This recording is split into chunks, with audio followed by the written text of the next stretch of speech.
సబ్బుతో స్నానం చేస్తా, పిండితో స్నానం చేస్తా అన్నది విషయం కాదు. క్లెన్లీనెస్ అనేది బాడీకి ఉండాలి, మైండ్కి కూడా ఉండాలి. మైండ్ కూడా ప్యూరిఫై అయ్యి ఉండాలి ఎప్పుడు. అదర్వైజ్ బాడీని క్లీన్గా ఉంచుకొని మైండ్ని ఎప్పుడు పొల్యూషన్గా ఉంచుకొని వాళ్ళు నాకంటే ఎక్కువ ఇది అయిపోయారు, నేను వాళ్ళకంటే తక్కువ ఉన్నాను, వాళ్ళు ఇలా అయిపోవాలి, వాళ్ళు నాశనం అయిపోవాలి, అలా ఇలాంటి పొల్యూటెడ్ మైండ్ ఉండడం వల్ల ఏమవుతుందంటే అండి, ఇది క్లీన్గా ఉండడం ఉపయోగం ఏమి ఉండదు. ఎంత మనం అందంగా ఉన్నా మన మనసు మంచిగా లేకపోతే there is no use, right? Ritvika please, క్లాస్లో ఉన్నాను కదా, సౌండ్ చేయొద్దు. సో ఇది మెయిన్గా క్లెన్లీనెస్ గురించి విషయం అనమాట. బాడీ అండ్ మైండ్కి సంబంధించి రెండు క్లీన్గా ఉండాలి. మైండ్ని పొల్యూట్ చేసుకొని బాడీని క్లీన్గా ఉంచుకొని, మైండ్ శుద్ధంగా ఉంది నాది, నేను స్నానం చేయకపోయినా పర్లేదు, బాడీ క్లీన్గా లేకపోయినా పర్లేదు అనుకోవడం వల్ల కూడా దెర్ ఈజ్ నో యూస్. మన పక్కకి ఎవడు రాడనమాట. సో కాబట్టి రెండు కూడా క్లీన్గా ఉండాలి. నెక్స్ట్ది వచ్చేసి సంతోషం. సంతోషం ఎప్పుడు కూడా అండి, మనం సంతోషంగా లేకపోతే దెర్ ఈజ్ ఎంత మనకి ఉన్నా కూడా దానివల్ల ఉపయోగం ఉండదు. ఇప్పుడు నాకు ఫర్ ఎగ్జాంపుల్ నాకు ఆస్తి ఒక 5 కోట్లు ఉందని లేదనుకోండి, సరే ఉందని ఊహించుకుందాం, ఏం పర్వాలేదు. ఒక 5 కోట్లు నాకు ఆస్తి ఉందనుకోండి, నాకు ఇంకా ఇవ్వలేదు భగవంతుడు అని చెప్పి ఆలోచించడం వల్ల నో యూస్. ఈశ్వరుడు ఇచ్చిన దానికి సంతోషపడాలి. ఈ జన్మలో మనకి ఈశ్వరుడు ఇంత ఇచ్చాడు అని ఒక సంతోషం ఉంటుంది చూడండి, అది కూడా one of the best thing to purify your soul, right? So ఈ సంతోషం అనేది మనకి లేకపోతే కనుక మనం ఎంత ఉండనిండి, ఈవెన్ అఫ్ కోర్స్ మనం ఒక పూరి గుడ్స్లో ఒక హర్ట్లో ఉన్నా కూడా సంతోషంగా ఉండేవాళ్ళు చాలామంది ఉంటారు. కొన్ని కోట్ల ఆస్తి ఉండి కూడా నాకేమీ లేదు, నేను ఏదో విచారంగా ఉండేవాళ్ళు ఉన్నారు కదా. అది ఎక్కడి నుంచి వస్తుందండి? మన మైండ్ఫుల్నెస్ నుంచే వస్తుంది, రైట్? మన థాట్ ప్రాసెస్ నుంచే ఉంటుంది అదంతా కదా. సో ఇది సంతోషం అనేది అది. నెక్స్ట్ తపస్సు, బర్నింగ్ ఇంప్యూరిటీస్. మనకి కామ, క్రోధ, లోభ, మదమాశ్చర్యాలని అరిషడ్ వర్గాలు 6 రకాల ఇవి ఉంటాయి కదా. కోరికలు, క్రోధం, కోపం, దుఃఖం, బాధ, ఇవన్నీ ఉంటాయి కదా. కామ, క్రోధ, లోభం, నాకేదో లేదు, లోభం, ఇవన్నీ కూడా బుక్ అయిందా? సో ఇవన్నీ కూడా ఈ సెన్సెస్ని ప్యూరిఫై చేసుకోవడం. వీటి నుంచి అంటే ఎంత అవసరం ఆవిడకి, ఆవిడ వెళ్ళిపోతే చాలు. సెన్సెస్ విత్డ్రాల్, డిసిప్లిన్ లేకపోతే, కామక్రోధాలు అరిషడ్ వర్గాల్ని కనుక మనం అదుపులో పెట్టుకోకపోతే, మనం ఎంత యోగా చేయనిండి, ఎన్ని పూజలు చేయనిండి, దెర్ ఈజ్ నో యూస్ కదా. ఈ సెన్సెస్ని ఫస్ట్ మనం కంట్రోల్లో పెట్టుకోవడం, సంతోషంగా ఉండడం కదా. వీటి వల్లనే వీటిని మనం సెల్ఫ్ రూల్స్ కింద పెట్టుకోవాలండి. ఇవి కంట్రోల్లో ఉంటేనే మన లైఫ్లో చాలా హ్యాపీగా ఉంటాం. అదర్వైజ్ ఏదో ఒకటి లోబి ఉంటాడు, నా డబ్బు ఎక్కడుందో, నేను ఎలా ఉంటానో, నా డబ్బు ఎలా యూజ్ అవుతుందో, ఏం చేస్తే ఇది ఎక్కడ దాచిపెట్టాలి, నా పిల్లలు వాళ్ళ పిల్లలు వాళ్ళ పిల్లల పిల్లలు వాళ్ళ పిల్లల పిల్లలు కూడా తినాలి అని అనుకుని ఆలోచిస్తూ ఉంటాడు లోబి అనేవాడు. మనం మన పిల్లల వరకు చూసుకుంటే చాలండి. మనం అనుభవించకుండా మన పిల్లలకి ఇచ్చి ఏం ఉపయోగం అండి? నాకు అర్థం కాదు అదే. ఇప్పుడు నేనున్నాను, ఆఫ్ కోర్స్ నా పిల్లలకి ఏదో కొంత అమౌంట్ ఉండాలి, వాళ్ళకి ఏదో ఆస్తి రావాలి, సంతోషంగా ఉండాలి వాళ్ళు, నేను కష్టపడినంత ఇదిగా నా పిల్లలు కష్టపడదు అనుకోవటం ఓకే, గుడ్ థింగ్. సో అసలు కంటే వడ్డీ ముద్దంటారు కాబట్టి మనవాళ్ళు మనవరాళ్ళు ఉండడం, వాళ్ళ తర్వాత అసలు మనం ఉంటామండి? ఇవాళ రేపు ఉండే జనరేషన్ మనవాళ్ళు మనవరాళ్ళని చూడటమే చాలా ఎక్కువ. అలాంటిది నాకు 5 తరాల వరకు కూర్చొని తిన్న తరగని స్థితి ఉండాలి అని ఆలోచిస్తాడు చూడండి లోబి. దాన్ని మనం జీవితంలో బాగు చేయలేం. ఓకే. సో ఈ మనం అనుభవించింది ఎందుకు ఉపయోగం ఏంటంట, నేను మనం అనుభవించకుండా వాళ్ళెవరో తినాలి, వాళ్ళేదో చెయ్యాలి. అరే నీకు ఇచ్చిందని నువ్వు అనుభవించరా భయ్, ఈశ్వరుడు ఇచ్చాడు కదా, సంతోషించి జన్మలో నీకంటూ ఒక ఇది ఇచ్చాడు కదా ఈశ్వరుడు. దాన్ని వదిలేసి, ఆ విభూతిని వదిలేసి ఎవడెవడో సంపాదించి పెట్టాలి, తినాలి, మనం వాళ్ళు మన పేరు, వాడు మన పేరు కూడా తలుచుకోడు, వీడు మా ముత్తాత దాచాడని కూడా తలుచుకోడు వాడు కదా. సో కాబట్టి ఇలాంటివి సెన్సెస్ కోరికలను అదుపులో ఉంచుకోవటం, ఇలాంటివన్నిటి వల్ల కూడా ఏంటంటే ఇవన్నీ కూడా మనం రూల్స్ కింద పెట్టుకోవాలి. నెక్స్ట్ స్వాధ్యాయం అండ్ ఈశ్వర ప్రణిధానాన్ని, సెల్ఫ్ స్టడీ, మనం ఏంటి అన్నది మనం తెలుసుకోవాలి. అసలు ఎందుకు చేస్తున్నాం యోగా, ఎవరు నువ్వు, అదేదో ఉంటుంది నువ్వెవరు అని సునీల్ అడుగుతాడు చూడండి క్వశ్చన్, నువ్వు పక్షివా పురుగువా. మా చిన్నమ్మాయి ఆ క్వశ్చన్ని పట్టుకొని అడిగిన వాళ్ళని అడగని వాళ్ళని అందరిని అడుగుతుంటుంది నువ్వెవరు. సో అది ఎవరు అనేది తెలుసుకోవడానికే కదా మోక్షం, అది ఎవరు అనేది తెలుసుకోగలిగితే మోక్షం సాధించినట్టే మనం. సో ఈ సెల్ఫ్ శాస్త్రాలు చదవటం, రకరకాల చర్చలు వినడం, జ్ఞాన సంబంధమైన విషయాలు నేర్చుకోవడం అనేది సెల్ఫ్ స్టడీ కిందకే వస్తుంది.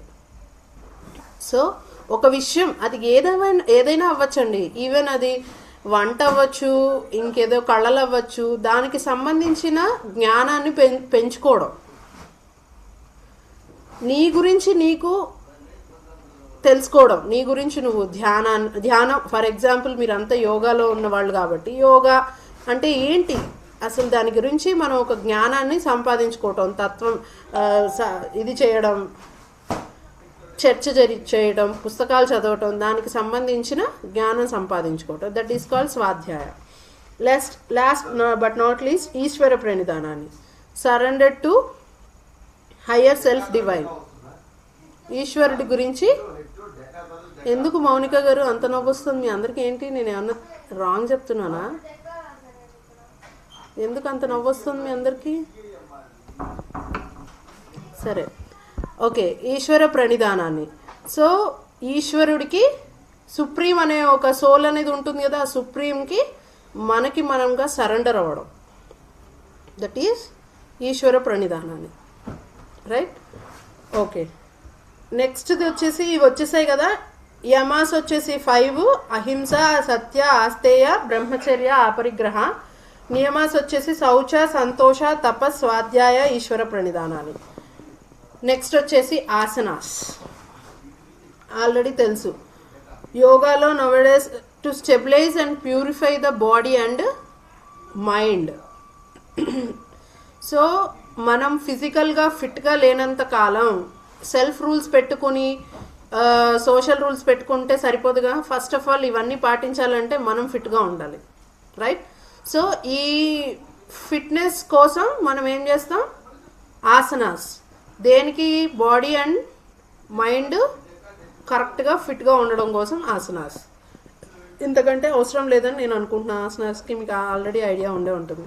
నెక్స్ట్ ప్రాణాయామాస్, బ్రెత్ కంట్రోల్, ప్రాణ, లైఫ్ ఫోర్స్. మన లైఫ్ ఫోర్స్ కంట్రోల్లో ఉన్నప్పుడు regulation of berth and control life force energy include techniques నాడీ శోధన ప్రాణాయామ, నాడీ శుద్ధి ప్రాణాయామ, భస్త్రిక, భ్రామరి, కపాల్భాతి, ఇవన్నీ కూడా, రైట్. శీతలి, శీత్కారి, చాలా రకాల ప్రాణాయామాస్ ఉన్నాయి. సో హోల్డింగ్స్, బాహ్య అంతర్ హోల్డింగ్స్, బాహ్య హోల్డింగ్స్, ఇవన్నీ కూడా ఏంటి, సో మన ప్రాణ అనేది కంట్రోల్డ్గా మనం ఎక్కడికి తీసుకెళ్ళగలిగే, ఆ ఎనర్జీ లెవెల్స్ని తీసుకెళ్ళగలిగేంత స్టేజ్కి మనం రాగలగటానికి సంబంధించి ప్రాక్టీస్ అనమాట. సో బ్రెత్కి సంబంధించింది ప్రాణాయామం. ప్రత్యాహారం, విత్డ్రాల్ ఆఫ్ సెన్సెస్. సెన్సెస్ అంటే ఇక్కడ ఏంటంటే అండి, చెప్పాను నేను ఇందాక ఆల్రెడీ, ఐహికమైన బాహ్యమైన సుఖాలు, వీటికి సంబంధించిన వాటిని కంట్రోల్లో ఉంచుకోవడం. ఓకే, ఇక్కడ అదని అనుకోవచ్చు. Turning attention inwards by disconnecting from the external distractions. This is the bridge between outer and inner practice. So బయట ఉన్న బాహ్యమైన విషయాలని మనం ఎంత కంట్రోల్డ్గా ఉంచుకోగలిగితే మనం మన ఇన్నర్ని తెలుసుకోగలుగుతాం. ఓకే, సో అది ఇక్కడ ప్రత్యాహార. ఇక్కడ ప్రత్యాహార అంటే ఫుడ్ అని మీరు అనుకుంటారు. According to Hathayoga senses withdrawal. Okay, senses withdrawal. Next dharana, concentration. Right, dharana అంటే ఫోకస్ అటెన్షన్ అనే సింగిల్ పాయింట్. ధారణలోకి వచ్చేసి మనకి షట్క్రియాస్లో ఒకటి ఉంది. ఏంటదండి, ఎవరైనా చెప్తారా?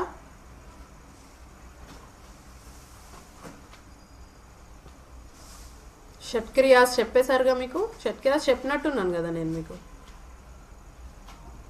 జల్నీతి, సూత్రనీతి చెప్పానా? షట్క్రియాస్ మేడం చెప్పారు. షట్క్రియాస్ ఏమేంటివి చెప్పండి.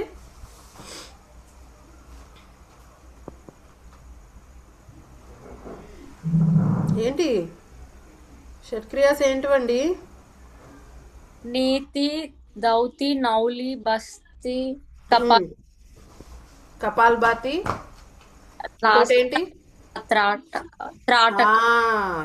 త్రాటక ఏంటిదండి? ధారణ ప్రక్రియ.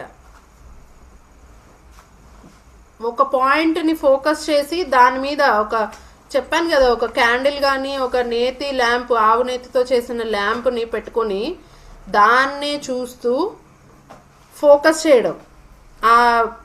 అది చూసి చూసి చూసి చూసి ఉండి కళ్ళు మూసినప్పుడు మీకు ఆ ల్యాంప్ ఇక్కడ కనపడుతుంది. సో ఆ ల్యాంప్ని మనం అక్కడ ఫోకస్ చేసి ఉంచడం. ఒక పాయింట్ మీద ఫోకస్ని ఏమంటారు? ధారణ అంటారు. రైట్, ధారణ.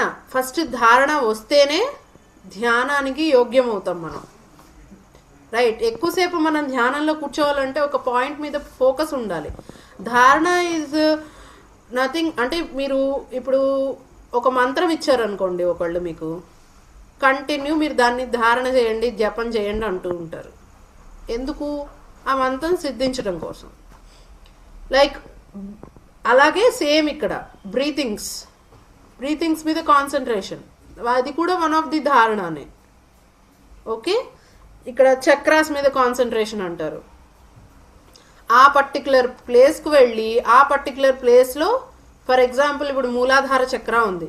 మూలాధార చక్ర ఎక్కడ ఉంది, దాని గుర్తులేంటి, అక్కడ ఏమేమి ఎలిమెంట్స్ ఉన్నాయి, ఏమేమి దేవీ దేవతలు ఉన్నారు, ఏ కలర్లో ఉంటుంది, ఎన్ని పెటల్స్ ఉంటాయి, దాని బీజాక్షరాలు ఏంటి, ఇవన్నీ తెలుసుకోగలిగితే దట్ ఈస్ కాల్డ్ ధారణ. అంటే మనం ఆ పాయింట్ని ఫోకస్ చేయగలగాలి. దట్ ఈస్ కాల్డ్ ధారణ అనమాట. నెక్స్ట్ ధ్యాన, meditation. No, continuous flow of awareness without any interruption. మధ్యలో ఎలాంటి ఇంటరప్షన్స్ జరగకుండా, అంటే ఫిజికల్గా బయట నుంచి వచ్చేవి కాదు, మీలో మీకు వచ్చేవి ఆలోచనలు, వీటి ఇంటరప్షన్ లేకుండా ఒక పాయింట్ మీద ఫోకస్ చేసి తెలుసుకోగలిగే దాన్ని మెడిటేషన్, ధ్యానం అంటారు. రైట్, సో లాస్ట్ వన్ వచ్చేసి అల్టిమేట్, ఇది గోల్ ఏంటి? సమాధి. రైట్, సమాధి వచ్చి union of self with object of meditation status, complete clarity, bliss and oneness. అంటే ఈశ్వరుడు ఒక ఎనర్జీ అనేది ఉంది అనుకున్నాం అనుకోండి, ఆ ఎనర్జీ నేను వేరు కాదు, ఆబ్జెక్టు సబ్జెక్టు వేరు కాదు, రెండు ఒకటే అనే ఒక క్లారిటీ సమాధి అంటే. ఇప్పుడు సమాధి స్థితి అంటే ఏంటంటే అండి, ఇప్పుడు మీ ముందు ఒక ఆబ్జెక్ట్ ఉందనుకోండి, దాని గురించి మీరు ఫోకస్ చేస్తున్నారు. కొంతసేపటికి వచ్చేసరికి ఆ ఆబ్జెక్టు సబ్జెక్ట్ అయిన నేను రెండు ఒకటే, అదే మీరు మీరే అది అనే స్టేజ్కి వెళ్ళడాన్ని సమాధి స్థితి అంటారు. కొంతసేపు అక్కడ అది ఉండరు, మీరు ఉండరు. సో ఇక్కడ ఈశ్వరుడు వేరు నేను వేరు అని అనుకునే కండిషన్లోనే జీవుడు ఎప్పుడు బతుకుతాడు. ఆ స్థితి నుంచి ఈశ్వరుడు వేరు కాదు, నేను వేరు కాదు, ఇద్దరు ఒకటే అని తెలుసుకోగలిగేదే సమాధి స్థితి. దీన్ని ఎవరు నేర్పిస్తారండి? గురువు నేర్పిస్తాడు. రైట్? ఇలాంటి జ్ఞానం ఇవ్వగలిగేవాడు గురువే. ఒరే నీలోనే ఈశ్వరుడు ఉన్నాడురా, నువ్వే ఈశ్వరుడు అనే జ్ఞానాన్ని ఇవ్వగలిగేవాడు గురువు. ఓకే, దట్ ఈస్ కాల్డ్ సమాధి స్థితి. It is nothing but final stage, మోక్షానికి లీడ్ చేస్తుంది. ఇవి అష్టాంగ పాత్వే అనమాట. ఓకే, సో ఫైనల్గా ఏమేంటంటే యమ అంటే ఎథిక్స్ టువర్డ్స్ అదర్స్, నియమాస్ అంటే ఎథిక్స్ టువర్డ్స్ సెల్ఫ్గా రూల్స్ పెట్టుకోవడం, ఆసనాస్ అంటే పోస్చర్స్, ప్రాణాయామ అంటే బ్రెత్ కంట్రోలు, ప్రత్యాహార అంటే విత్డ్రావల్ ఆఫ్ సెన్సెస్, నెక్స్ట్ వచ్చి ధారణ అంటే కాన్సన్ట్రేషన్, ధ్యాన మెడిటేషన్, సమాధి స్టేజ్ ఎన్లైట్మెంట్. ఓకే, వీటికి సంబంధించి అష్టాంగ పాత్వే ఇది. నెక్స్ట్ టాపిక్లోకి వెళ్ళిపోతున్నా అండి, కంటిన్యూ చేస్తున్నాను. ఇక్కడ వరకు మీకు ఎలాంటి డౌట్ లేదనే నేను అనుకుంటున్నాను, అర్థమైందనే అనుకుంటున్నాను. అదర్వైజ్ ఒక 5 minutes లాస్ట్లో ఇస్తాను. నెక్స్ట్ పాయింట్ వచ్చేసి మనకి అకార్డింగ్ టు ఏన్షియంట్ స్క్రిప్ట్స్ మనకి ఎన్ని వేల నాడులు ఉన్నాయో ఎవరైనా చెప్పగలరా? 72,000 నాడులు మన బాడీలో ఉన్నట్టుగా మనం అనుకుంటాం. అంతకు మించి 3,50,000 నాడులు ఉన్నట్టుగా అక్కడ దాకా ఉన్నట్టుగా కూడా కొన్ని స్క్రిప్ట్స్లో ఉంటాయి. సో ఈ 72,000 నాడుల్లో 3 అనేవి మెయిన్గా ఉన్నాయండి. 3 చాలా మెయిన్గా ఉన్నాయి. వాటివే ఇడానాడి, పింగళా నాడి, సుషుమ్నా నాడి. సో ఈ ఇడా, పింగళ, సుషుమ్నా నాడుల్ని నేక్డ్ ఐస్తో మిమ్మల్ని చూపించమంటే, ఫిజికల్గా బాడీని డైసెక్ట్ చేసి చూపించమంటే ఐడిఏ ఇడా, పింగళ PINGLA పింగళ, సుషుమ్నా. ఓకే, ఈ ఇడానాడి, పింగళా నాడి, సుషుమ్నా నాడి ఈ 3 నేను నేకడైస్తో మీకు చూపించమంటే చూపించలేం. రైట్? సో ఇవి ఎక్కడ ఫ్లో అవుతాయి, ఏం చేస్తాయి అసలు, వీటి వల్ల ఏంటి, దీనికంటూ ఒక ధర్మం ఉంటుంది. సో అవి ఏంటి అని మనం మాట్లాడుకున్నప్పుడు, ఇడా వచ్చేసేసి లూనార్ ఎనర్జీ అండి, నథింగ్ బట్ ప్రకృతి పురుషుడు. ప్రకృతి అంటే ఏంటి? శక్తి, అమ్మవారు. పురుషుడు అంటే ఈశ్వరుడు. రైట్?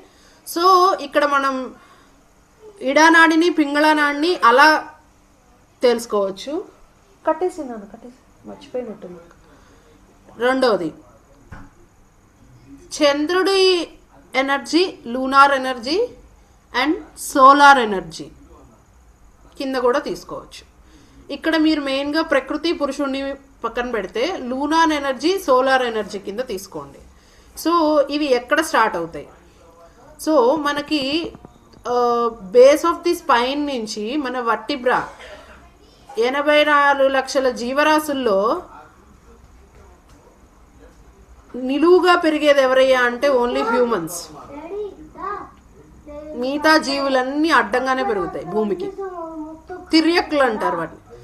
తిర్యక్కులు అంటే భూమికి నిటారుగా, వెన్నుపూసతో నిటారుగా పెరిగేవి ఒక్క మనుషులం మాత్రమే. సో ఇలాంటి మనుషులు, ఇంతటి వాళ్ళు ఎంతటి జ్ఞానం ఉండాలి? మిగతా వాటికి లేని జ్ఞానం ఈశ్వరుడు మనిషికి ఇచ్చాడు. సో ఈ జ్ఞానాన్ని తెలుసుకునే ఇదిని, సాధనని కూడా మనకి ఇచ్చాడు. సో ఇక్కడ వచ్చేసి ఈ మనకి బేస్ ఆఫ్ ది స్పైన్ నుంచి మూలాధార చక్ర నుంచి 2 నాడులు ఇది అనుకోండి ప్యారలల్గా వెళ్తూ ఉంటాయండి. అప్ టు ఎక్కడ? ఆజ్ఞా చక్ర దాకా వెళ్తాయి. ఆజ్ఞా చక్ర నుంచి ఈ 2 జాయింట్ అయ్యి సుషుమ్నా కూడా వీటి మధ్యలోనే ప్రవాహం జరుగుతూ ఉంటుంది. కానీ చూడండి, ఇదే ఫింగర్స్ ఎగ్జాంపుల్ తీసుకోండి. ఇప్పుడు మిడిల్ ఫింగర్ చూడండి, వీటికంటే ఎక్కువ ఉంది కదా. మిడిల్ ఫింగర్ చూడండి, దీనికంటే ఎక్కువ ఉంది. ఈ రెండు ఇక్కడ జాయింట్ అయిపోయి సుషుమ్నాలో కలిసి సుషుమ్నా నాడి ప్రవాహం సహస్రారానికి ఉంటుంది. అర్థమవుతుందా? సో ఇక్కడ ఎడమ వైపు ఉన్నదాన్ని ఇడానాడి అంటారు, కుడివైపు ఉన్నదాన్ని పింగళా నాడి అంటారు. ఎడమ వైపు ఉన్నది లూనార్ ఎనర్జీ, కుడివైపు ఉన్నది సోలార్ ఎనర్జీ. కుడివైపు ఉన్న పింగళా నాడి వచ్చి మెటబాలిజం యాక్టివేషన్కి, సింపాథెటిక్ నర్వస్ సిస్టమ్ యాక్టివేషన్కి ఎక్కువగా యూజ్ అవుతుంది. ఓకే, ఎడం వైపు ఉన్న ఇడానాడి వచ్చేసి పారాసింపాథెటిక్, బాడీని కూల్ డౌన్ చేస్తూ ఉంటుంది. ఎప్పుడు చంద్రుడు ఎప్పుడు ఏం చేస్తాడండి? కూల్ డౌన్ చేస్తాడు. మనకి వెన్నెల అనే రూపంలో ఔషధులు అనే ఇదిని మనకి ఇప్పుడు చంద్రోదయం అయితేనే రెండూ ఉండాలండి. సూర్యుడు ఉండాలి, చంద్రుడు ఉండాలి. చంద్రుడు లేకపోతే కొన్ని కండిషన్స్ మనకి ఇదో ఔషధులు ఆయుర్వేద శాస్త్రం ప్రకారం చంద్రుడి వెన్నెల వల్లే కొన్ని ఔషధులు యాక్టివేట్ అవుతాయి. రైట్? సో ఇది ఉండాలి, ఇది ఉండాలి, రెస్ట్ ఉండాలి, బాడీకి యాక్టివేషన్ ఉండాలి. సో కుడి ముక్కు వచ్చేసి సూర్యనాడి, ఎడమ ముక్కు వచ్చేసి చంద్రనాడి. అర్థమైందా? ఎవ్రీ 90 minutes 1 hour 20 minutesకి ఈ నాడుల యొక్క ఇందులో ప్రవహిస్తున్న ప్రాణ అనేది షిఫ్ట్ అవుతూ ఉంటుందండి. ఇప్పుడు చూడండి, మీరు ఎవ్రీవన్ చెక్ యువర్ సెల్ఫ్. ఏదో ఒక ముక్కు ప్రిడామినెంట్గా ఉంటుంది, ఒక్క శాతం. ఐదర్ లెఫ్ట్ అవ్వచ్చు ఆర్ ఐదర్ రైట్ అవ్వచ్చు. చూసుకోండి, ఎవరికి వాళ్ళు సెల్ఫ్ చెక్ చేసుకోండి. నాకు ఇప్పుడు లెఫ్ట్ ప్రవాహం ఎక్కువగా ఉంది అంటే ఒకటి చిన్న ప్రెడామినెంట్ ఉంటుంది. అంటే కుడి ముక్కు కంటే ఎడమ ముక్కులో గాలి ఎక్కువ తీసుకోవడమో, ఎడమ ముక్కు కంటే కుడి ముక్కులో గాలి కొంచెం ఫోర్స్గా ఎక్కువగా తీసుకోవడమో మనకు జరుగుతుంది. సో ఇలా జరుగుతున్నప్పుడు ఆ యొక్క నాడి బాగా యాక్టివ్గా ఉన్నట్టు, ప్రిడామినెంట్గా ఉన్నట్టు. ఓకే, అర్థమవుతుందండి? సో ఇప్పుడు నాకు ఇప్పుడు ఎడమ ముక్కు యాక్టివ్గా ఉందనుకోండి, ఇడానాడి యాక్టివ్గా నడుస్తుంది నాకు. ఓకే, పింగళా నాడి. అందుకనే మనకి మ్యాక్సిమం కూడా అండి ఏదైనా ప్రాణాయామ స్టార్ట్ చేసేటప్పుడు ఫస్ట్ బాడీని కూల్ డౌన్ నుంచి యాక్టివేషన్కి స్టార్ట్ చేయమంటారు. ఇడా నుంచి పింగళాకి వెళ్తాం మనం. లెఫ్ట్ నుంచి left inhale and right exhale start చేస్తాం మ్యాక్సిమం ప్రాణాయామాస్. సో ఈ షిఫ్టింగ్లో స్విచ్ అవుతూ ఉంటుందన్నమాట. ఈ స్విచ్ అవటంలో మధ్యలో ఉన్న సుషుమ్నా నాడి ఉంది చూసారండి, ఫ్యూ సెకండ్స్ వర్క్ అవుతుంది. అంటే ఎయిదర్ ఇడాలోనూ పని అవ్వదు, పింగళాలోనూ ప్రాణ ఫోర్స్ వెళ్ళదు, ఓన్లీ సుషుమ్నాలో వెళ్తూ ఉంటుంది. ఆ సుషుమ్నా నాడిలో ప్రవాహం జరుగుతున్నప్పుడు జ్ఞానం ఆటోమేటిక్గా, అంటే మీరు స్పిరిచువల్ పరంగా ఎక్కువగా ఎదుగుతారనమాట. కాకపోతే ఎక్కువసేపు ఉండదండి, అది ఫ్యూ సెకండ్సే ఉంటుంది. ఎక్కువ ఇది యాక్టివేషన్లో ఉండదు సుషుమ్నా అనేది. సుషుమ్నా యాక్టివేషన్ ఈజ్ నథింగ్ బట్ సమాధి స్టేట్ అండి. ఓకే, సుషుమ్నాలో ప్రవాహం జరగడం అంటే అది అంత గ్రేట్ థింగ్ అనమాట అది. ఓకే, అమ్మవారు ఎక్కడ ఇది ఉంటుందంటే అండి, సుషుమ్నా నాడిలో ప్రవాహం జరుగుతుంటుంది. లలితా సహస్రనామంలో జరిగేది మొత్తం ఇదే చెప్తూ ఉంటారు. 3 గ్రంథులు ఉన్నాయి, బ్రహ్మగ్రంథి, విష్ణుగ్రంథి, రుద్రగ్రంథి. మూలాధార, స్వాదిష్టాన బ్రహ్మగ్రంథి. ఓకే, మణిపూర, అనాహత విష్ణుగ్రంథి, విశుద్ధి, ఆజ్ఞ వచ్చి రుద్రగ్రంథి. ఈ 3 గ్రంథుల్ని దాటుకొని మనం వెళ్ళగలిగితే సహస్రారంలో అమ్మవారు కూర్చుని ఉంటుంది. అక్కడ అమృతధార నడుస్తూ ఉంటుంది. ఈ అమృతధార పడటం అంటే కాస్మిక్ ఎనర్జీ, యూనివర్స్లో ఉన్న కాస్మిక్ ఎనర్జీ ఫ్లో ఆఫ్ అవ్వడం అంటే మీ బాడీలోకి సుషుమ్నాలోంచి ప్రవాహం జరుగుతున్నట్టు. అర్థమవుతుందా అండి? ఫేస్లో ఎలాగో పెడుతున్నారు, అర్థమవుతుంది కదా. సో మన బాడీలో మెయిన్గా 3 నాడులు ఉంటాయి. ఇంతకంటే ఎక్కువ అవసరం లేదని నేను అనుకుంటున్నాను. ఇడా నాడి, పింగళా నాడి, సుషుమ్నా నాడి. ఇడా వచ్చేసి లూనార్ ఎనర్జీకి సంబంధించింది, ప్రకృతికి సంబంధించింది. పారాసింపాథటిక్ నర్వస్ సిస్టమ్ యాక్టివ్గా ఉంటుంది. ఇది వచ్చేసి వైట్ అండ్ సిల్వర్ కలర్లో ఉంటుందండి నాడి, ఎడం వైపు ఉంటుంది. ఓకే, ఇక్కడ సుషుమ్నా వచ్చేసి ఎల్లో అండ్ గోల్డ్ కలర్లో ఉంటుంది. పింగళా నాడి, సారీ, పింగళా వచ్చి ఎల్లో అండ్ గోల్డ్ కలర్లో ఉంటుంది. సోలార్ ఎనర్జీ ఎక్కువగా దీనికి తీసుకున్నట్టండి అతను. సోలార్ ఎనర్జీ యాక్టివ్గా ఉంటుంది, రైట్. సుషుమ్నా వచ్చేసి ఈ రెండు జాయింట్ అయ్యి మధ్యలో ప్రవాహం జరుగుతూ ఉంటుంది. ఇంతవరకు దీనికి సంబంధించినవి. ఇంకొక టాపిక్ మీకు చక్రాస్కి సంబంధించి అన్నారు, బట్ ఇట్ ఆల్రెడీ 8:45. మీకు ఏదైనా డౌట్ ఉంటే ఇందాకటి క్లాస్ కానీ దీని క్లాస్ కానీ అడగండి నన్ను.